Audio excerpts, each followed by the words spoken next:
Hey guys, I'm giving away $100 in today's video. All you gotta do is comment your favorite Star Wars character. This is outrageous. Oh yeah, and please check out my other channels. It would mean a lot to me. All the info is in the description. Good luck. We would be honored if you would join us.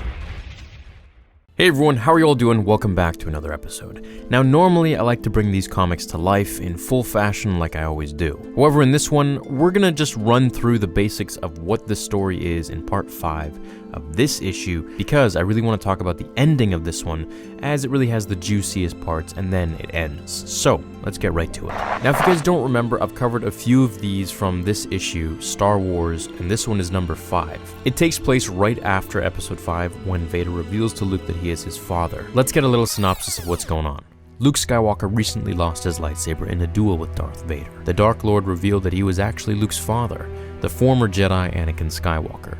Luke fled instead of joining his father and turning to the dark side of the Force. Luke is more determined than ever to become a Jedi, despite the shocking revelation. He has embarked on a quest to find a figure who has appeared to him in several visions through the Force. This mysterious woman may be a Jedi, and may hold the secrets to shaping Luke's destiny. We start the comic with Vader scouring the galaxy for Luke. And you can imagine this is exactly what Vader would do at this time. He enters a cantina and finds this kid who looks like Luke, but is just impersonating him. Yeah, I can take that job. Fly you there, no problem. I mean, I am Luke Skywalker. I'm the best pilot in the galaxy. Just ask RD here. She was right there with me handling my targeting computer for that last run, right? You claimed the name Skywalker.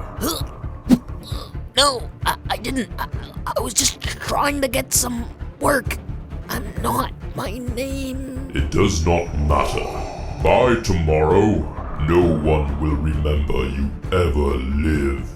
Vader discards of the trash trying to impersonate his son and carrying on his last name, as all Skywalkers die, including Anakin. Vader gets mad at the lieutenant for leading him to false leads and says he has business on Vendaxa, and that's the last of him that we see. Well, pretty much, except in his flashback. Luke arrives at the planet Serelia.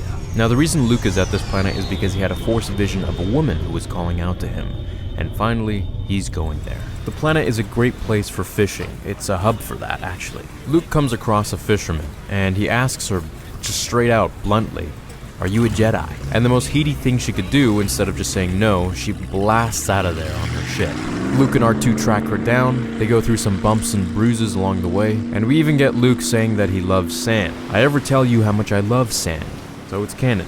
Luke is really not like his father in that sense. The Force leads him to a bit of a booby-trapped cave, eventually landing in a cell, which starts to fill up with water. Luke reaches out, feels the Force, when he sees the woman is over him. What are you trying to do, boy? You think you've got enough of the Force in you to hold back the sea? Do or do not. There is no... Yeah, I've heard of that one.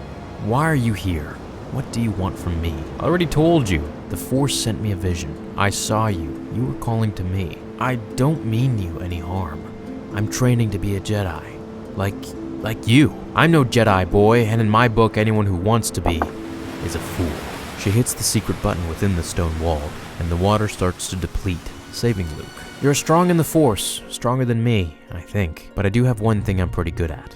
I can read people, tell when they're lying, and you are telling the truth. You're not one of the hunters, you're just a poor, deluded kid. My name is Verla. She kind of antagonizes Luke by saying that, hey, so you're in the Jedi business, eh? What happened? You basically just made a rock wiggle once and now you think you found destiny? She goes on to call him a sucker, which kind of shows you that I guess there are a lot of Force-sensitive people out there in the galaxy, but they're just not really strong. And just because you can make something wiggle or tremble or move or tip over, doesn't mean that you're ready to become a Jedi, or that you even can be. And this is where things get really interesting in the comic that I really wanted to focus on. Luke asks, what do you mean? Who are the hunters? Wow, you're really in over your head. No pun intended. Someone told you all the good stuff about the Jedi. Bright warriors of peace and justice, but they skipped all the bad. You ever wonder why there aren't more Jedi around? If it's so great, wouldn't more people want to do it? I'm guessing whoever taught you about the Force didn't mention the Inquisitors, or the Purge. The Purge, asks Luke. You don't know anything, do you? I already didn't think you should walk the Jedi path.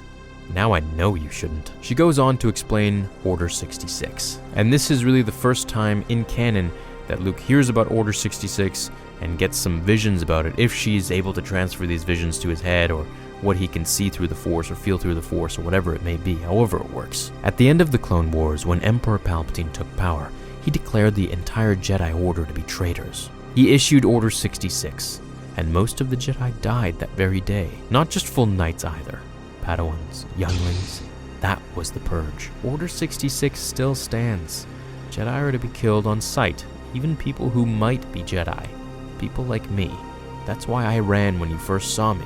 The Empire sent out powerful Force users, dark side adepts, to hunt down any Jedi survivors. They were called the Inquisitorius, but their boss, he was worse than any of them. And he's still out there. The monster of monsters. Pure, true, evil. Darth Vader.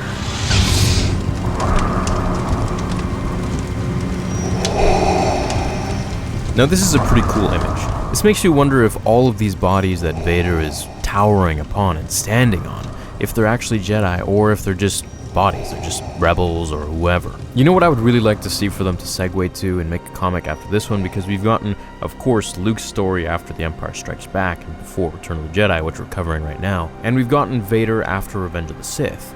I would really like to see Vader hunting down more of the Jedi during the Empire, so during the original trilogy, if he did anything like that. As Verla says, Order 66 is still very much alive to this day, and this day is during the Empire, or after the Empire Strikes Back. So there really is no expiration to Order 66 as long as Palps is in charge. Let's continue.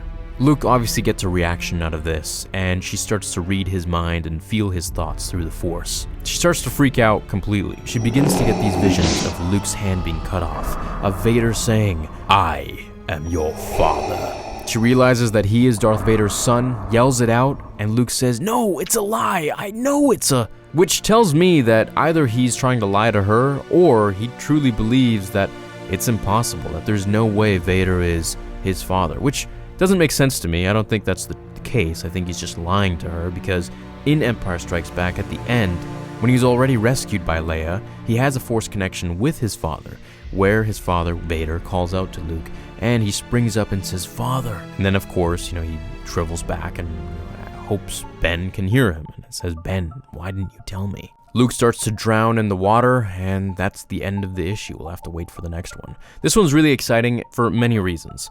We've had so many different stories and legends, some even being R2 showing holograms of Anakin and Padme, and things that have happened during Order 66, finding out through third parties and this and that. But finally, we see it here for ourselves, that this is the first time Luke gets to learn about Order 66 from this mysterious, I assume, survivor of Order 66, Verla. So I'm very excited to see what's in store for Luke in the next comic, in the next issue, and of course in the next Vader issue, which actually comes out tomorrow.